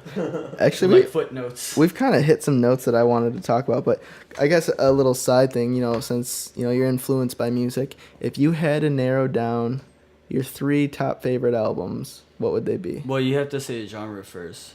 Come on, dude. I listen to You watch my Instagram stories. Yeah, no, you literally watch my Instagram stories and think, who is this? Like, what is he listening to? What are these lyrics? What is this rap? Like, you literally be like, I've never heard this. Yeah. This guy listens to the most random music ever. Like, people hit me up, hey, what band is that? All right. Like, I don't know. There's a Shazam. Is that like an app? You can use that for? Dude. Yeah, I use that. Yeah. Do your Googles. Pixel 3 does that shit. Exactly. That's what it figures it out for I'm like, this is old music. You Right. ain't gonna find it that quick. Do your Googles. Okay, let's say just Give me one genre. We can do other genres too, but give me the first one. All right, Pick we'll one. we'll start with like the hardcore scene. Just like I'll just call it like rock. Yeah, that's fine. Like yeah, whatever. guitar based. Like Loyalty music. Fest, like that kind of scene. Like it wouldn't be anybody local. That's for damn Sure. All the local bands that I love are like not around. Yeah. Like For Dire Life's Sake, like that band is crazy good to me. Yeah. There was a band called oh man, I must not like them too much. A Second Too Late. The drummer actually was the salad. Listen. The drummer was that. The drummer. Yeah. What he actually got a job. Yeah. As the salad guy at Red Lobster. What? Yes.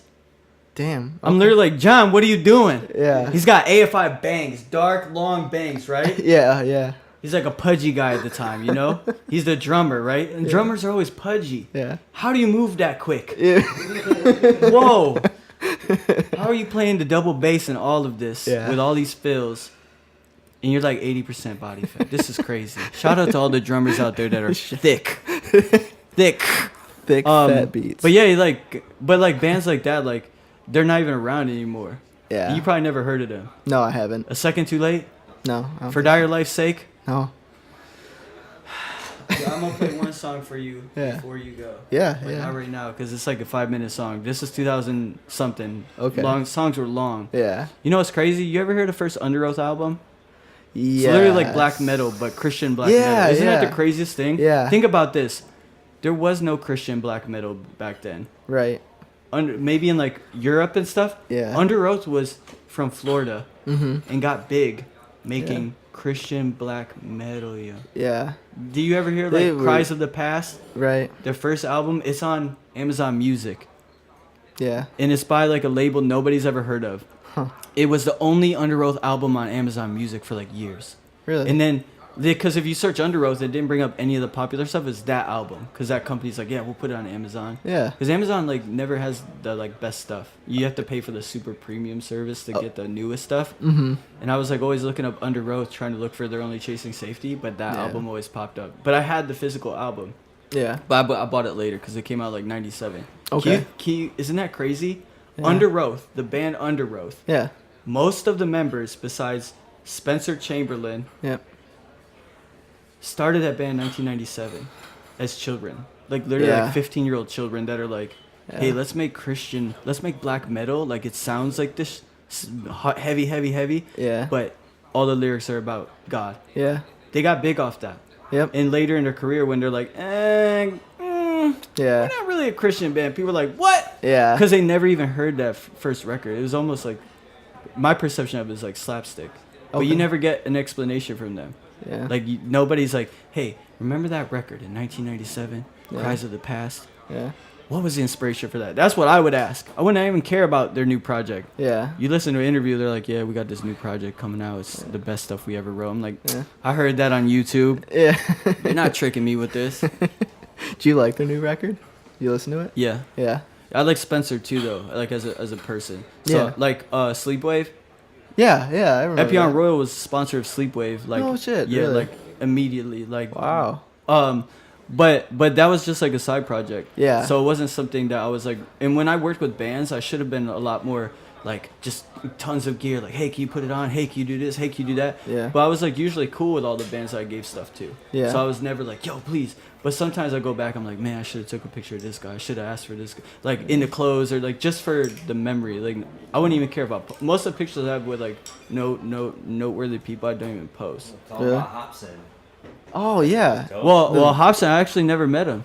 Yeah, Not in real life, but like a but- music video or whatever. Or are you guys talking about something else? Well, Hobson, our product was in one of his music videos, Yeah. but he had like a rap battle, a live stream on this website. I forgot what the website is now because it was like replaced. You know, YouTube. They're like, all right, we'll make a live streaming too.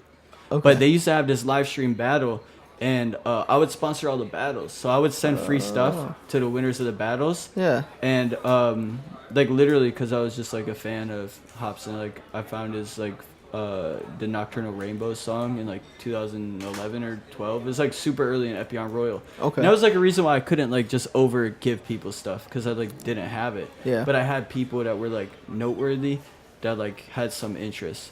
Yeah. And then like, but I sponsored all those. Talked to him on the phone once. And like I've actually live streamed with them too. Like Really? if you try to find those like Hobson live rap battles, like I've popped up on there like, yo, thanks everybody, blah blah blah, like just as a sponsor and shit. Wow, yeah. But he's wearing the shirts in the video or in the live rap battle videos because he's like judging everybody else shit. Yeah. I think they were like looking for talent or something for the Funk Volume label. Yeah. But man, I'm probably getting all these facts wrong. I'm so speculatory, man. I observe so much. Yeah. But long story short, like I didn't even really talk to him that much or anything. Yeah. And then like a year or so later, they post like the Ill Mind of Hobson Is it five, 6. six? It's like 5 or 6. The Yeah. one where it's like best friend or something. Yeah, overdose about or his something. yeah. Yeah. And I was like literally just like, oh shit, new Ill Mind of Hobson. Like I was just watching it in like my old office on like my crappy laptop sitting on the floor, and I was like, skirt. Yeah. I saw my shirt. Yeah, It was literally fuck like yeah. a split second in the thing. Right. Yeah. But you could see the back. It's literally the shirt that I'm wearing. Yeah. It's the Yeah. exact same shirt that I'm wearing, but the purple one. Okay. Yeah. Literally the same shirt. I was like, Scott. oh my god, that's dope. I'm bragging right now. Yeah, The yeah. haters are like, yeah, but it's not really in the video. Hobson ain't wearing. I was like, I don't give a It fuck. doesn't matter, man. Yeah. I don't. Yeah, like I don't find my value from like the actions of other men. Yeah. 'Cause Yeah. I'm a right. man. Yeah. Right. You know, like other men's actions don't pleasure me. You know. Yeah. Like, so I don't care if, like, he was wearing it. If it was in the video, Yeah. somebody made that decision. Yeah. Somebody was like, yo, let's put this in the video. Yep. Yeah. So Absolutely. to me, I was like, that's it. That's all I need. I Yeah. don't need to, like, overly develop relations. But, yeah, like, Yeah. I've worked with the Hobson and, like, I don't know if you heard of the band Drop Dead Gorgeous. Yeah. Yep. But, like, early on, like, I've been talking to them forever. Yeah. And then when they started a band called Bleach Blonde, I was like, oh my god, I love this band so Oh, much. I- It was literally, yeah. listen, Bleach Blonde is literally the music I want to make. There's a song called Cement Pastel. I didn't realize that was those guys though. Yeah, it's Oh, literally man. almost, it's the drummer and Yeah. the vocalist from Drop Dead Gorgeous. Oh, okay. Huh. And then they have another band currently. It's more like an alt pop, Yeah. and they got signed to a record label, the same one like Nick Jonas is on, and like Demi Lovato, Island Records. Oh, okay. Island Records. It's like either way, they got signed to that, and it's Yeah. literally like it was the keyboardist, the original keyboardist, Yeah. the vocalist, Yeah. and the drummer. Just the three of them made the electronic music, and it was like alt pop. But now it's just the singer and the drummer. Okay. But the music, it has to be syndicated somewhere because when like their songs come out, Mhm. like it's on alternative radio for a minute, you know, like not a long time, Mhm. but I have a feeling like that's like those label dollars, you know, like Yeah. doing a little bit of promotion because like those guys, they got robbed under label, you know. Yeah. Like back in the day when you're 15, 14, 16 signing record contracts, Yeah. you're signing the word perpetuity for streaming, and like streaming Oh, didn't yeah. even exist, but all like they would sign over licensing rights Oh. in perpetuity to all future media. But back then they were worried about the physical sales, and they would make most of their money like immediately, you know, Yeah. unless they had royalties and they got licensing and publishing and all that. Yeah. But they didn't. Oh. You know, like most people didn't. And most post-hardcore, there's a lot of post-hardcore bands that if they got royalties and like publishing and Yeah. on their like biggest songs, they could probably still have pretty decent lifestyle, you know. Yeah. They could probably earn like a few grand a month on top Yeah. of like whatever job that they chose to do. Yeah. Just because of their hottest songs that like people still go back to. Like think about it. Think about Chiodos and the song "No Penguins in Alaska," or "The Best Friends Become Redefined." Like, if you're gonna listen to Chiodos, those are probably songs that you're gonna go to first. Yeah. You're not gonna go to all the filler stuff. Yeah. And those songs you go on YouTube, those are typically the songs with the millions of views. But these people sign contracts before YouTube. Yeah. You can go in and legal battle, but like you don't have the money. No matter who you are, you probably don't have the money. You gotta do your homework before you start, messing. Well, with you it, should hire a lawyer. That If you're too. doing business Yeah. and you don't know business, Yeah. hire a business lawyer. It'll cost you a few grand, Yeah. but he's gonna go over the contract for you, and he speaks legalese, Yeah. which is a language we don't speak. Yep. Like the most Elizabethan English I've ever had to read on paper. I'm like, Yeah. whoa, I can't even do this. Yeah. I gotta research some of these words real quick. Yeah. But yeah, like a lot of those bands, they got taken advantage of. Damn. And that's why they quit. It's like Yeah. you work so hard as a child, like an angsty young man, Yeah. to put something out, Mhm. and then somebody takes advantage of you. And it's the people that you idolize too. You know, all these kids, they back in the day, they idolized Rise Records. It had the cool logo with the big R. They had like the best bands, Yeah. like the Devil Wears Prada. Prada, Yeah. Drop Dead Gorgeous, and pretty much Attack. Mhm. Attack started the whole. Everything that came after Yeah. was because of Attack. Yeah. Yeah. Everything that sounded similar. Yeah. Not Right. like, there's so many subgenres of that kind of music Yeah. that people be like, no, it doesn't sound nothing like Bless the Fall. I'm like, oh, we're splitting hairs here. If you're singing like that, if Yeah. you're singing bad with auto-tune and there's Yeah. breakdowns in the middle, and it's literally like the spongiest kind of music. Mhm. Breakdowns sound spongy to me. Spongy. It's like this, like, Oh. you know what I'm saying? Yeah. Yeah. I know what you're saying. Yeah. Like before Attack, it was not cool to have dumbed down metal music like that. Yeah. Before Attack, it was not cool to have auto tune and you're like got screaming at your music. Yeah. Before Attack, it was not cool to have techno, like generic techno, Yeah. like generic sound pack loops in the music. Yeah. Yeah. It was not cool Yeah. at all. Yeah. And then this band like from Ohio went to Joey Sturgis. Yeah. Well, there's a place called Paper Tiger that filmed their very first EP, Okay. but the EP is what like kind of won them over with Joey, and then Joey worked on the Someday Came yeah. Suddenly, which Yeah. is like their biggest record ever. Right. Yeah. But yeah, man. He's Just goes to show you. Is he? He's like He's kind of local, right? He's rich, man. He is rich. Yeah. Yeah. He's not local. He's never home. Yeah. How's he local? He like owns Tech- house and he doesn't live there. Yeah. He's like flying around, hanging out with Cell Dweller, like drinking Yeah. wine and stuff, and Yeah. eating cheese. Like I Yeah. don't know what he does. He He's collects got- royalties, bro. Dude, when that- you make he's an got- app, yeah. when you make a Facebook post, it's like, hey, I'm selling all of my tones Yeah. on cheap ass plugins. If you're a developer and you want to make a lot of money, Yeah. DM me. Yeah. That's a boss move. Yeah. The hell? You're literally Yeah. like what I'm known for, mixing and mastering these bands. Like at that point he wasn't even doing the stems or nothing. He was Yeah. not tracking anything. Yeah. Literally yeah, it's just like mixing and like yeah. Nick Matskows did like so many tracking for so many big albums, right? Yeah. And like Nick was like a apprentice. So he Okay. tracked on big albums and made a lot of money. It probably didn't get his just dues. But he learned the education from him. Yeah. And Joey Sturgis like, look, man, I'm sick of editing this stuff, man. This is mind numbing. Yeah. I'm selling all my skills. Like who does that? Yeah. Who's literally like, I got these skills Yeah. that pay me more than most of these other metal producers, Mm-hmm. and I'm just gonna sell them to you. Yeah. And if you want me to mix your stuff, I'm gonna use these plugins and layer them on your stuff real quick, and I'm gonna add like a little symphony orchestra in the beginning and like towards the end. Yep. Make it a little cinematic, and you Yeah. guys are sending me at least 10 grand for your At least, five track EP that you're still shopping, and then kids will like finance it, like they're like beg their parents, or like there's always like a kid in a band with like a rich family, Yeah. so they're like, oh please, and then like have Joey do it. Yeah. But now he's like, I don't even want to work. You guys Yeah. take my work and do stuff with it. Yeah. Send me the check. Send me. You know. I see the ads all the time for his plugins. I don't, Yeah. but I know he knows social media. Yeah. He knows social media better than I know social media, and Right. I don't say that about people. This guy That's how he got to where he is. Yeah. That's it. Period. Yeah. Like, this guy was live streaming before it's cool to live stream. This guy was like showing you the ins and outs of what he was doing before that. Like, people were not doing that. They're not like, hey, let me show you. You know, like Chris Crummett is not like teaching people. Maybe now, I don't know. I don't know. You don't know who that is? It sounds Come on, bro.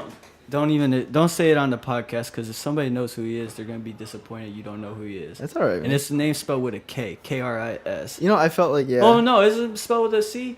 No, his last name. God damn, why you have this fucked up name, bro? Chris Crummett. No, it's a C in the last name. Is it? So Kris and then Crum. Yeah, his name is Chris Crummett, but the Chris is spelled with a K and the Crummett is spelled with a C. Yeah. But look at who he's produced for. Yeah. I see labels he's done, so I'm sure he's. Yeah. Blah blah blah blah blah. Big bands just like Joey Sturgis. Mayday Parade, Real Friends, Dance Gavin Dance, shit like that. Oh, come on, pick better bands than Dance Gavin Dance, man. This is the Wikipedia. I respect people for keeping their hustle strong.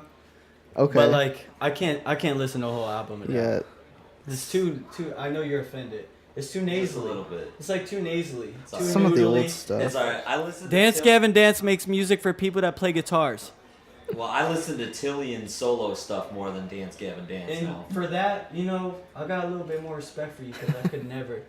You know, like when guys got, like, Hey, does he have range, or does he just do the high pitch stuff? He does a lot of. God. Does he mix it up? Yeah. In his personal stuff. He even has like some soft, like piano music. Oh, okay. See, because Yeah. that's like what I can't get Yeah. down with if it's one thing. No, You know, he like- has like a range of stuff. His last album was a lot more like, it was like really poppy, like almost like Trying to be like Tom Morty? Well, yeah, like Like some stuff could have been like Like alt pop. yeah, like on like the radio. Like he had a song called "Cocky" that was like really really good off his new album. Huh. Like I jam this shit all the time. He Shout out Jillian, man. dude, this guy did The Greatest of All Lost Arts by Lower Definition. I don't know if you guys listened to that record. Who is it? Lower Definition. Oh, I didn't even pick my 3 albums. Oh fuck yeah. This is the worst podcast. You're either gonna edit this so much, or you're gonna put like this.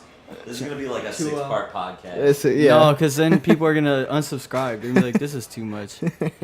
Edit the cream of the crop, man. Make this your best podcast ever. But yeah, Three yeah. rock albums that Yeah. I would like put on immediately. Yeah. The Using Love and Death. Yeah. AFI Sing the Sorrow, and man, it's hard. I feel like I'm cheating on people, Yeah. but you know, like, man, I love Lost Prophets still, bro. Really? Okay. I love the product.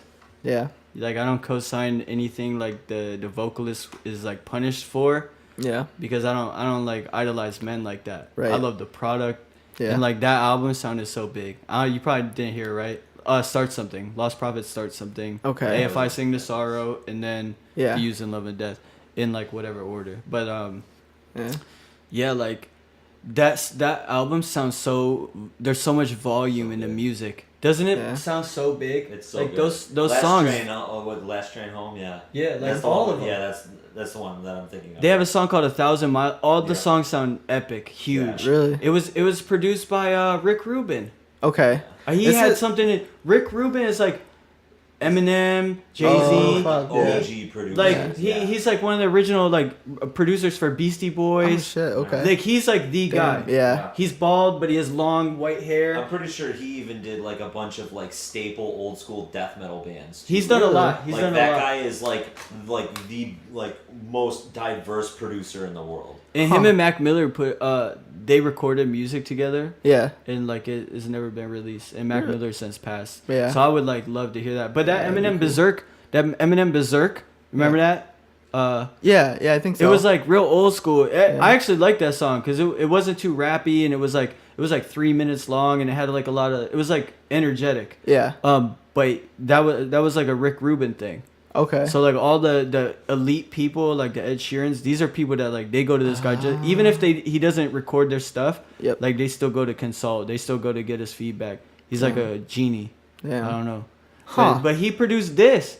Okay. Like a rock band from the UK. Yeah. That like nobody heard of, you know. Mhm. And there, like there's a lot of like taboo like BS that goes with this band, but it's Yeah. like I said, like I'm a man. I don't idolize other men. Yep. I idolize the product. Yeah. The Yeah. thing that was created. Yeah. Because a man is nothing if he doesn't create something. Yep. What is it? If a man sits around all day but he's not creating something, Yeah. what is that? Yeah.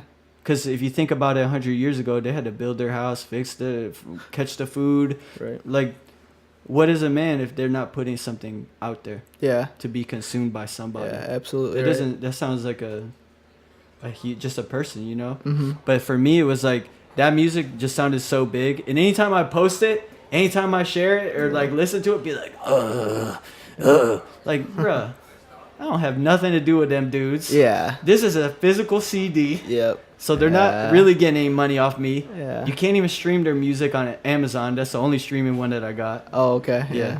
Yeah. Use code. No, I'm kidding. I don't have any Amazon associate links for the music. I probably should. Yeah. I have an associates account, but I'll just push audiobooks to those who don't read. Sponsored by Audible, right? Sponsored. Today's podcast is brought to you by Vizio, Yeah. the best TVs at Walmart.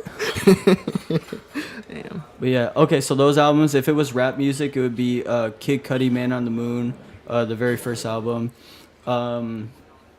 It would probably be Lil Uzi Vert, Love is Rage 1. Okay. And these aren't like because these people are like the best rappers ever. It's just the vibe and the overall packaging, the everything, you know? Sure. Yeah, so the third album would definitely be Machiavelli by Tupac. It was the one that was released like right after he passed away.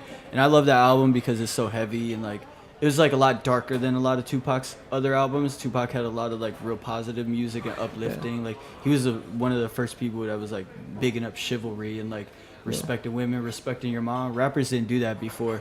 Yeah. But that album in particular, that was when he was like beefing with everybody. So it was just so energetic, and it was a short album. Yeah. It's like 10 tracks. It's like very, very short for a Tupac album. Yeah. Before the Tupac albums were like 20 minutes long. But that's my I could probably list like some of these CDs, but we don't even have data space. Yeah, we're So running that's out. where we're gonna end it, folks. Well, thanks, Tim, for coming on. Thanks for coming all the way to my office and not making me drive all the way out to Howell. Real quick, how could someone find you if they wanted to? Man, EpyonRoyal.com. There you go. And then you add a product to your cart. You add the size that you like, the color that you like. Leave a little note. I might give you some free stickers. Buy it. Here's a discount code. TBZ. That's my discount code, guys. You want to know how much that discount's for? Go find out. And if not, that's cool. Thank you for listening. I appreciate it. Hopefully I reach somebody. And if you want to hear, we have a little podcast. It's wild. So if you don't like wild stuff, don't go to our podcast. But it's at the Epyon Royal YouTube, EpyonRoyal. Just search on YouTube. It'll pop up. We have like 400 videos or something crazy like that. Awesome, man. Well, thanks, Tim. Thanks, man. Thanks for the pizza. Thanks for everything. You know, it's a good podcast. You know what I'm saying? Yeah.